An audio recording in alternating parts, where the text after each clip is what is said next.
Welcome to the Hot Topics podcast from NB Medical. Neal Tucker here, as usual. This is one of our special editions where we are lucky enough to be able to interview influential people from the sphere of general practice. And today, I'm very lucky to be joined by Dr Katie Bramall-Stainer, who is, of course, a GP, but also for the past year have had I would think possibly the unenviable job of being the chair of the GPC committee in England, because boy, what a year it's been. I'm sure it's not been straightforward, Katie. How are you today? I'm all right, thanks, Neil. It's really nice to see you. Thank you for inviting me on. There has been a few bits on the go, that's true. As much as it would be nice to have had a really lovely, relaxing summer with a brand new government and the start of collective action, it's been pretty much incessant, but that's kind of how we like it. We don't like things to be too nice and easy in general practice. What would we do? Unfathomable to even contemplate. No, there are no easy days in general practice, but I think probably there's been no easy days in the BMA over the past year either. Before we get into that, because we will talk a lot about that over the course of the podcast and what's been going over the past year, maybe let's just start off with a bit of background for you. For people who don't know you, let's just do a bit of an introduction. So maybe you could tell the audience a little bit about your medical career, your path through general practice, and ultimately how you've ended up here being the chair of the GPC for England. Was this all something you always wanted to do, be a professional agitator, or is this something that's just kind of evolved over time and maybe out of necessity? I didn't know this job existed when I was a medical student and when I was a junior doctor. I always did acting, and I'm a bit of a drama queen. And that evolved into debating when I was in sixth form. And I found I had a real interest and skill in debating and public speaking. I carried doing that on at university because that's the sort of tedious individual I was. I was at UCL. 1997 I started, and I didn't really I was so passionate about doing medicine and becoming a doctor, and then it kind of suddenly happened. Once I was there, I was like, oh yeah, well, I'm not that interested anymore. I'm going to go and have fun and play and do stuff in the union and so on. It's ridiculous, but it's true. And so rather than being a particularly adept and committed student, I've got to be honest here, there were a fair few resits involved. There was quite a lot of friends signing me into 8 a.m. lectures and the rest of it, and being a little bit of a feckless undergraduate. And my goodness, how lucky I was, and I don't take that for granted. I got a full grant. I didn't have to pay tuition fees. And that kind of very much got me started in terms of representation at the Students' Union. I was elected General Secretary for UCL Union. And I then, towards the end of my medical degree, where I'd been like debating president and Labour students president again, fascinating activities. I was really sexy and interesting, as you can tell from from that sort of stuff. I decided to become the BMA rep for UCL Medical School. And so I went to the Medical Students Committee. And I chaired the Medical Students Conference in 2003, and we had Graham Catto, who was the then chair of the General Medical Council, and we got a few other kind of postgraduate deans and Royal College people involved. And then I thought, well, that's it. That's that itch scratched. I now have to knuckle down, be a doctor, know what I'm doing, concentrate, work hard. And actually, I was a crap medical student, but I've always been quite a committed and conscientious doctor for anyone listening from the GMC. I became one of the leaders of the GP trainee committee, and that was the year that we had the new MRC GP, as it then was, the new exam, which is now, it's 2007, 2008. And of course, that was hilarious because I was having to show my trainer what the e-portfolio was and how you do things. So that was an interesting year. And then I kind of fell into the trap of kept on being elected because I kept on having new issues that I wanted to moan about. I was the GP trainee kind of leader, and then it kind of was in the sessional committee, and then was elected to the main committee from conference, and then I became much more of an LMC figure. Didn't even know what LMCs were. Why would you? And then was invited to kind of almost be the succession plan for Cambridgeshire Local Medical Committee, where one of my mentors, Guy Watkins, was the chief executive, and he was the chair of conference. I was then elected to be the chair of conference for the UK LMCs. And so it was quite a big figurehead role. I think there's some well-documented issues around leadership with GPC England. And I'm well known as being a little bit difficult with, I've been part of the BMA all my career, and I want it to be the best trade union it possibly can be. And it was failing in a number of ways. And myself and my colleague Zoe Norris, who of course you'll have as a colleague on MB, we both went vocal about some of the Me Too issues that we were facing within the organisation. Things have shifted a lot. It's still hard being a woman in the medical political arena. I'm probably one of the first women to have quite a high role when you've got public action, like collective action. So there's been quite a few, hate messages, letters and calls to the surgery and to my own organisation. You kind of expect that in the kind of public territory, but it's not necessarily what you sign up for. But it goes with that ground. Unfortunately, we're still a deeply misogynistic society, whether we like to believe it or not. We just are. So yeah, and that kind of then led to me kind of stepping away from being the chair of UK conference to actually taking on the mantle of GPC England. I didn't really foresee it, nor expect it. Life would be a lot simpler if I was just sitting having local conversations across Cambridgeshire and Peterborough. And I think what's interesting about my role and maybe about me as a person is that I think I'm told by some people that I can come across as being a bit intimidating, when actually my friends who know me are like, no, you're not, because on a one-to-one level, I'm very Anglo-Saxon and apologetic and, sorry, my fault, I'll sort that out. But if I'm defending someone else, if it's my kids or my friends or general practice or all my practices across my LMC area or the GP committee or the profession, then I'm so it's that fierceness that is actually about defending somebody else. I think like many other fat, clever people, I was slightly bullied at school. It's impossible to imagine, isn't it? When you've got the David being bullied by the Goliath, I find that quite triggering. I find that presses my buttons, and so I want to get stuck in. And I think that's how I feel about general practice. I want to protect it. I think a lot of us are kind of waiting to see the next critical window of the next 12 to 18 months as to the future of our profession, which is why it's so important to get all your ducks in a row now, to frame your vision, to discuss your strategy, to land these conversations, to discuss about the value of a GP and ensure that Treasury gets it, not just the Department of Health. If you've got a profession that's delivering more than it ever has with less than it's ever received, where on earth is your motivation to do anything differently? And that's the whole point of collective action. It's going to have to hurt. It's not going to be easy because we've got to do less. And until we do less and make life difficult for commissioners, for ICB managers, for trusts, management, for NHS England, for the department, for the Secretary of State, it goes all the way to the top, nothing will change. And that's a really key message to get everyone to understand. I mean, you've already alluded to some of this, but what do you think then is the most pressing issues facing general practice?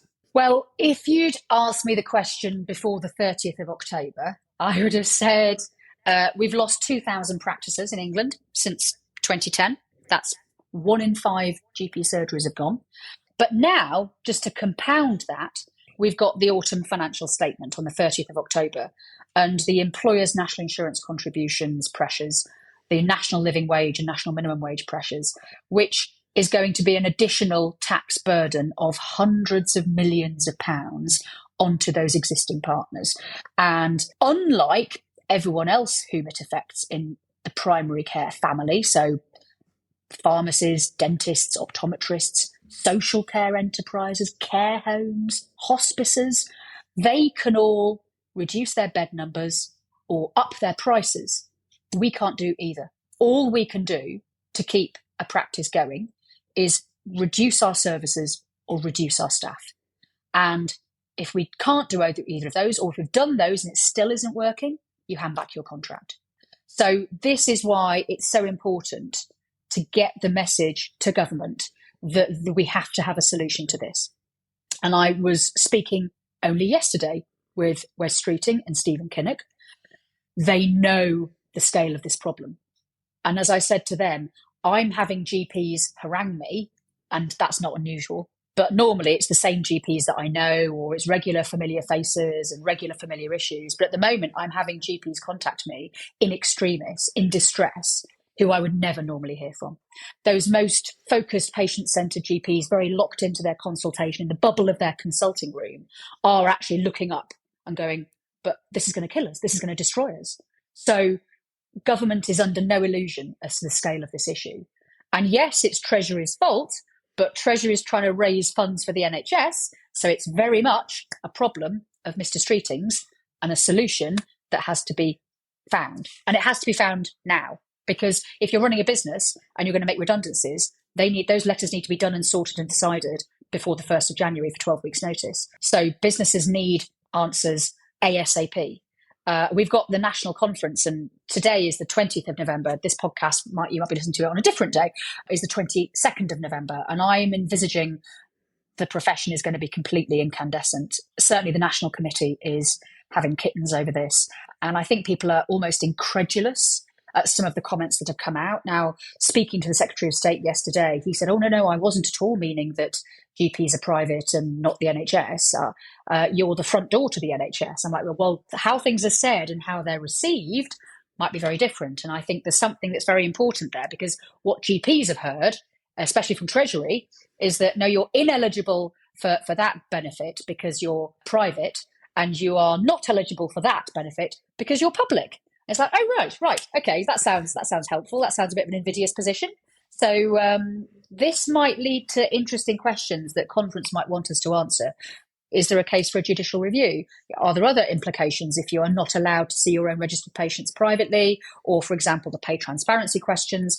A lot of this, how much of it is actually lawful? What is the correct decision? Whose definition are we choosing? And why is the OBR's definition better than GDPR or FOI? So if you've got different conflicting legislature, I think we do need to come off the fence once and for all, because it just feels as if we're lose-lose.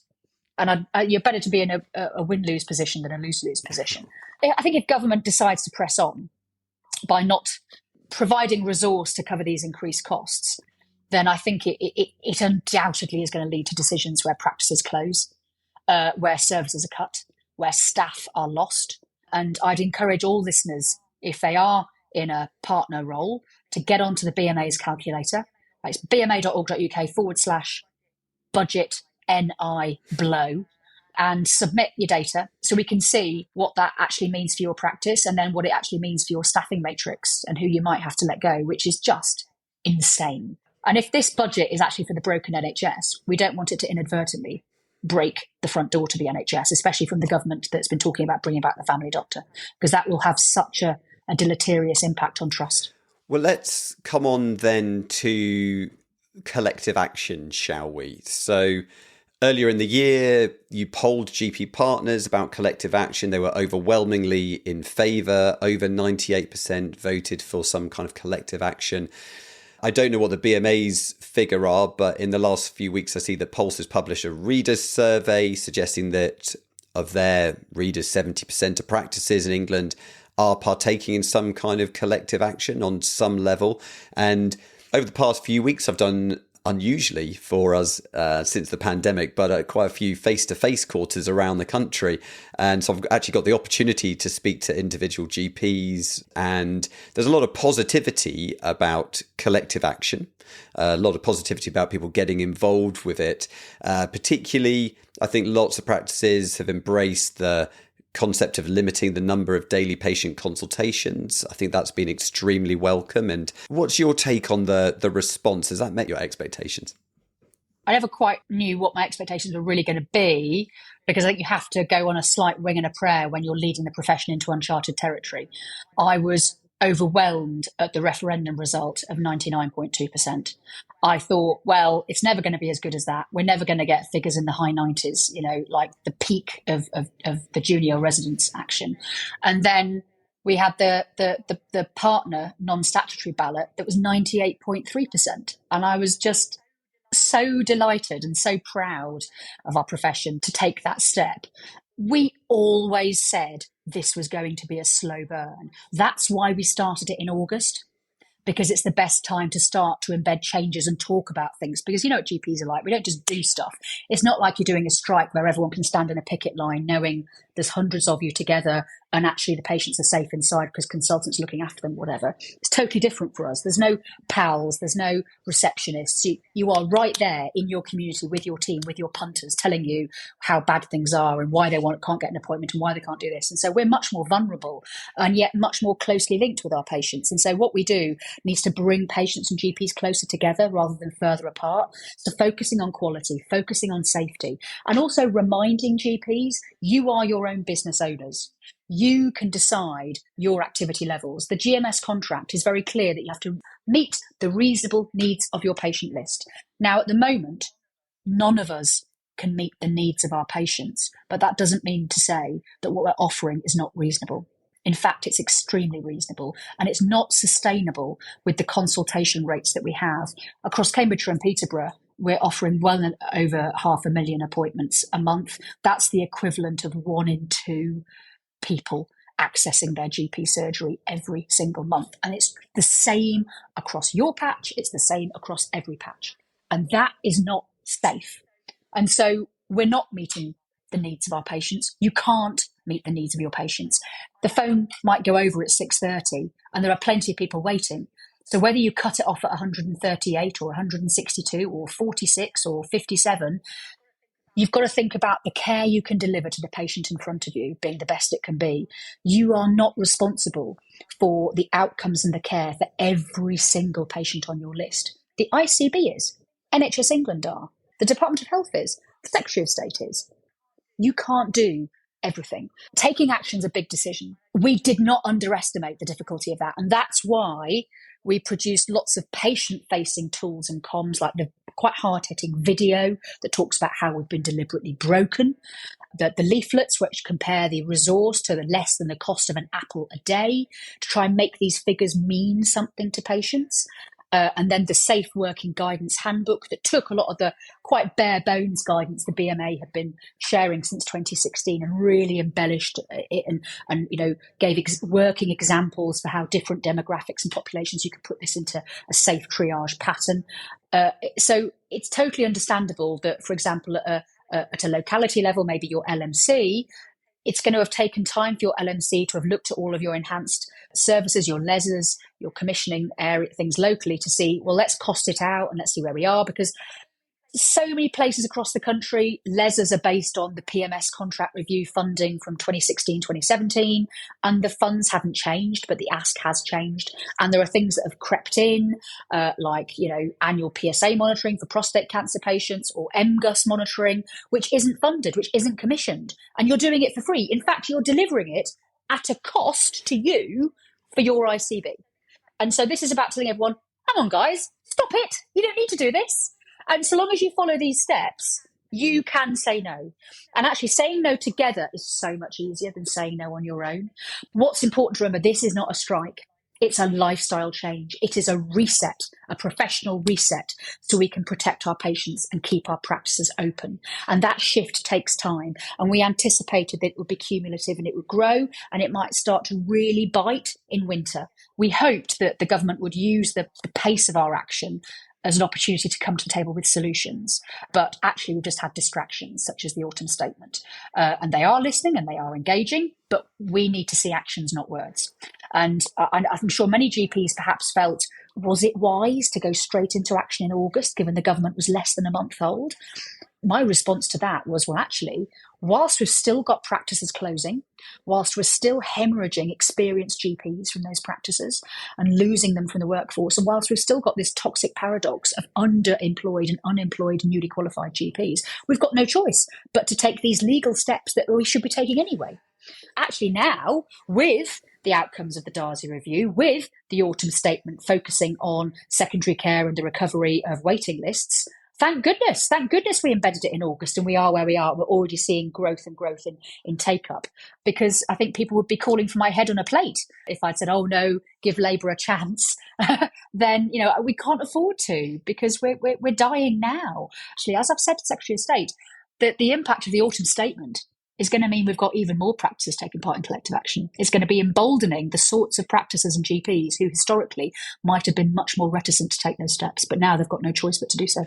I think when I put together a set of questions for us to talk about today, One of them was about people's motivation, practices motivation for continuing collective action, and how I think when, and this is true for striking, I mean, it's true for many things in life, when you don't necessarily see a positive outcome in something, your enthusiasm for doing something that may be a little bit more difficult than just not doing something, at least in the short term, that enthusiasm tends to wane. But I'm sure you're right. I think off the back of this budget, I think if ever there was something that was almost like a call to arms as a way to try and bring a group together, then they couldn't have done much better than the budget that they've set out. Because, I mean, it is not good news for general practice. And unless there is some rapid concessions delivered there, then I think lots of practices will really, really struggle. Lots of partners certainly will really, really struggle. And of course, if you're trying to impress that upon someone, it's much easier to do that if you have some leverage. Do you think that the current collective action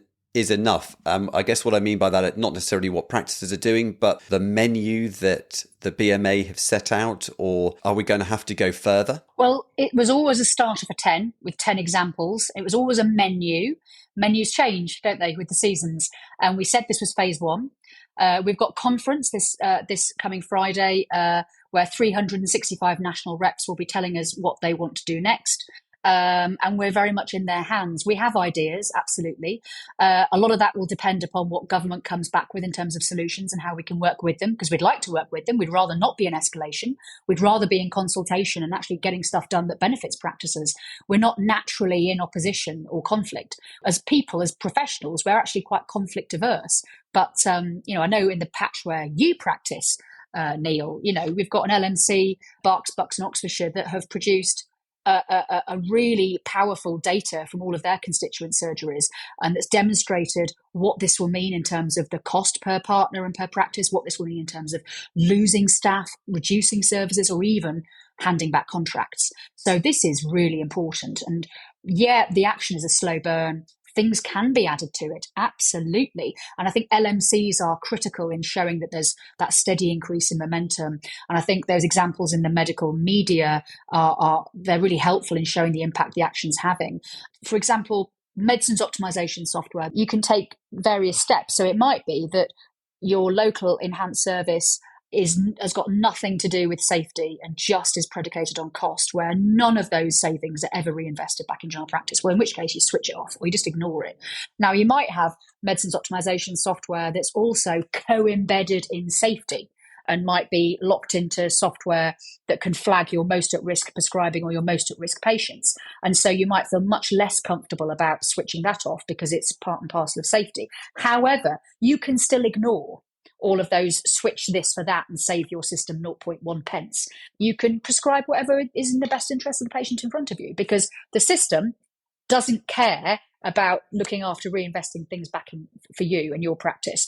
Now, if we all started to make different prescribing decisions that meant a huge cost pressure to ICBs, suddenly your local medical committees would be inundated with opportunities and invitations to have discussions around how can we better support you. Isn't that interesting? And the same is true locally as nationally. And also, in my own practice, we embedded safe working guidance back in May 2020, and that was a great time to do it. So obviously the retrospectoscope is there, but we found it's enormously helpful. We, all of our salaried team feel much more supported. It's also the same is true for our nurses and our allied medical professionals.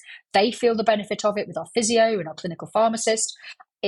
Our patient participation group, there's greater satisfaction in terms of feedback because we have longer appointments. You get to the nub and the heart of the issue and you don't have to come back as often. And it's about how you choose to communicate with your patients. So you can send messages to your patients via Accurix to tell them whatever. You can explain it in your own terms. You have the autonomy to be able to do that other parts of the NHS don't. And that's really important. And that's our USP in general practice, that I think we perhaps forget how influential we are and how important we are, and how even though we've been broken, we've lost 1 in 5 surgeries and thousands of GPs. And yet satisfaction rates have gone down. Of course they have. They've gone down everywhere across the NHS, but actually patients still trust us and their quality of care is still exceptional. And if you look and see what we do compared to other nations and the bang for buck and the value of a GP, that is still extraordinary. It is still the best job in the world when it's allowed to be so. And I think a big responsibility on myself and GPC England is trying to do everything we can in our power to make general practice that amazing job that we know it can be. And I really feel for those GPs who are qualifying now or who have qualified in the past, 5 to 10 years, who perhaps haven't seen what general practice can be, because it can be absolutely amazing when it's permitted to be so. I think one of the really useful things to come out of this is just to give GPs and practices an understanding that actually they don't have to do certain things, that they do have some autonomy over this, and they can make choices about it without necessarily getting in trouble, and that they don't have to shoulder the entire burden of the whole population with dwindling numbers, which is really, really useful. And I think some of the other things on the menu, like stopping engaging with advice and guidance if you don't think that's helpful for your patient, stop rationing referrals, investigations if you don't think that's helpful for your patients. I think all of these are actively positive things for practices and for patients as well. So it's kind of almost a slightly unusual strike, as it were, because normally when there's a strike, there's a cut in services. Well, actually, a lot of these things actually are improving things for everyone, which is quite which is very, very welcome. But ultimately, of course, apart from just improving our and hopefully our patients' experiences of general practice, ultimately, I guess in the long run, the end game is to also improve funding overall, because that's been relentlessly squeezed. So where do you see the end? The beauty of this is that we can carry on collective action indefinitely, because it's not a strike. It's not a breach of contract. It's actually delivering your contract. It's making sure you know what's in your contract and delivering it, and no more than that. So people say, is it like work to rule? Kind of is, but you're already probably doing 200%. So maybe rein it back. You're already going above 100% every day. And the more you do that, and the faster you spin around on that hamster wheel, the greater the risk that you'll fling yourself off it, go splat against the wall and collapse in a heap on the floor, and you won't be able to practice at all. And then how's that going to benefit your patients? So it is a lifestyle change. It is not a crash diet. It's a lifestyle change. And if you look at our vision, patients first, how general practice has been broken and what you need to do to fix it, that talks about the importance of looking at certain metrics such as the GP to patient ratio of the list size. So at the moment, the list size is about 1 GP to about 2,300 patients. So the maths doesn't work. And actually, we are really sticking our neck out and saying, well, why not? By the middle of this century, can we not aspire to a model where you have 1 GP per 1,000 patients? Imagine if you have that ratio of GP to patients. Imagine how much primary prevention you could get done. Imagine the vaccination uptake. Imagine how you'd intervene on the pathological process so much sooner. And then the impact on long-term conditions, on ED attendances, that the overall cost to the system would be a fraction of what it is now. And imagine if we had control for our district nursing colleagues and we wrapped them around our MDTs at a practice level and maybe took on health visiting or had the safeguarding brought in-house, resourced properly, ambulatory care. There's loads that general practice could run much more efficiently and much better for our populations. There's been that reluctance around trust and around any appetite to invest. And what worries me is that everybody in government, NHS England, Department of Health, are aware that a lot of the proposals from NHS England offer less value for money, offer less efficiency, certainly offer less productivity, and will cost a load more and deliver a lot less. But they still want to go for it. And the reason they want to go for it is because they want control. And so the question is, how much do we want to fight to keep that level of control? Because some people might say, well, why don't we all just become a salaried service? And I think some people might, suppose that they'll be in strong supply. They might still have a really good contract. They've seen the effect on consultants, staff grade doctors and junior colleagues of striking, and then a pay up rise and uplift. But you're assuming you're going to get what you get now. You're assuming that it's not going to go down to a 37.5-hour week with a very careful job plan where you'll actually find your ceilings of pay are much, much lower. We know what NHS England think because they tell us. So look at the additional roles reimbursement scheme for general practice and how that starts at a level that's equivalent to an experienced mental health practitioner, and then compare that to a newly qualified consultant. So that's your direction of travel. So when you start to diminish your value, you've got to be very, very careful indeed. So yeah, this is about demonstrating the value of general practice to the Treasury, and it's about demonstrating the value to the department. And I think it's about winning over the department that actually you can trust practices, you can trust the global sum, you can trust partners with investments to be able to pass on funds to their staff and their teams. And the need to take collective action reduces when the resource into general practice rises, because actually GPs have always been doing this work. You can't stop them because we like to get on and do stuff like that. So when we've got the resource to do it, we'll just start doing it again automatically. But until we get that funding, we can't. And I think that would be a huge first step towards doing that. The BMA doesn't want to be in opposition. I don't want to spend all my career arguing and fighting. I'm in this job to get stuff done and to make positive changes. And I know the value of an expert generalist has dramatic changes on the health of a population, genuinely saves lives and extends lives. And the value of continuity of care is well documented, and your listeners will be very familiar with it. And that's what I want to do. I want to champion that. It's much nicer to bring a positive message rather than to be locking horns in battle. So actually, this is a means to an end. And we want to step back and say, brilliant, this is fantastic. Let's general practice do its thing. And, we want about a fair amount of funding. So yeah, we had the DDRB increase, but that only rose funding by 1 pence per patient per day. 1 pence. That's not going to change lives. And then they're taking it away with the other hand with the autumn statement. So what we're calling for is an additional £40 per patient. And you can see APMS contracts. There's one in my patch in Cambridge where an amazing practice with incredible outcomes had to hand back its contract because of NHS property services. I mean, absolute false economy, and has now been reprocured an additional £40 per patient. Now, imagine what we could do. Imagine the transformation if we had that level of investment. But in the broad scheme of NHS finances, that is a drop in the ocean. A drop in the ocean. We get that they want no new investment without reform. I am very happy to have reform conversations if it means more investment. But that's why we've talked about the principles for having a new family doctor charter in 2025, just like there was in 1965, the parallels between now and then, reforming the GP contract in the long term, because it's not working for us, it's not working for patients, it's not working for commissioners, it's not working for government, it's not working for anyone. So let's have a new contract.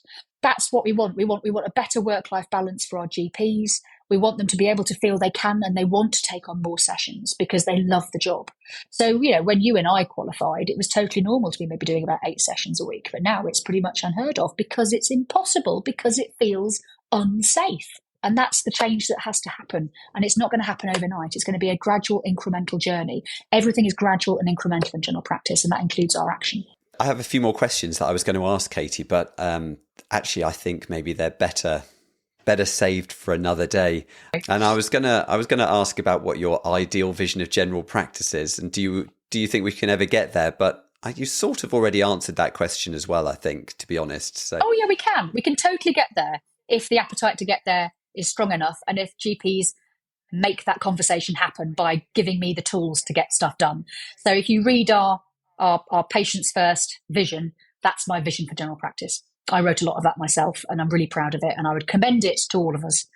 And so if there are people out there who have not yet undertaken any collective action, where should they go to? What can they do? Talk to colleagues, be nosy, speak to local practices and local GPs, catch up with your medical school mates, find out what's going on, find out what they're doing, ask some questions and be curious. Understand that this is safe, that no one's going to land you with a breach notice. And make sure you're on your local medical committee WhatsApp. Make sure that you're a member of the BMA, because it's your trade union, and without it, you don't have that voice. And take those actions that feel most comfortable to you and start gently and do it together, because you're not on your own and everything is safe. So it's actually about bringing your patients with you, and you've got to take those steps, because otherwise you'll burn out or your practice will close, and then who's going to look after your patients? So if your patients are your first priority, you need to be taking action. Great. And what I'll do in the podcast description, I'll put some links to the BMA website so that people can have a look at collective action if they haven't done it already. Oh, yes, please. Well worth taking a look at. And just to say thanks so much, Katie, for taking a bit of time out of your extraordinarily busy schedule. Hopefully we can do this again in the future. Oh, I'd love to. I love your podcast, Neil. I always enjoy NB, and many colleagues and friends are part of it as well. So I'm really grateful to have this opportunity, and thank you for giving me your time today. Katie Bramall-Stainer, thank you. Well, fascinating talking to Katie. I really hope you enjoyed the interview there. We'll be back with the main podcast at the start of 2025. Our next interview will be shortly afterwards. That's with Ewan Lawson, the editor of the BMA GP. Have a listen out for that. Great talking to him. And we might just have a festive song this side of Christmas. I'll see you soon. Take care. Bye-bye.